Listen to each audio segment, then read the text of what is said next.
Isang araw, may isang aso na naglalakad.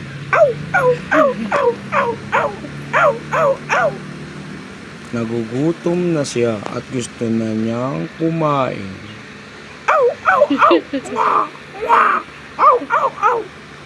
Nang walang ano-ano, may lumapit sa kanyang isang penguin.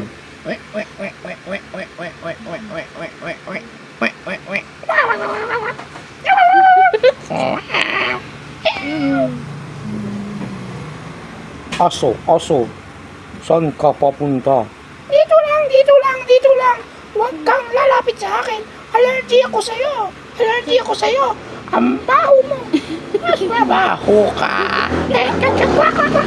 Bakit mo ako kinok? Gusto mo kakakakin kita?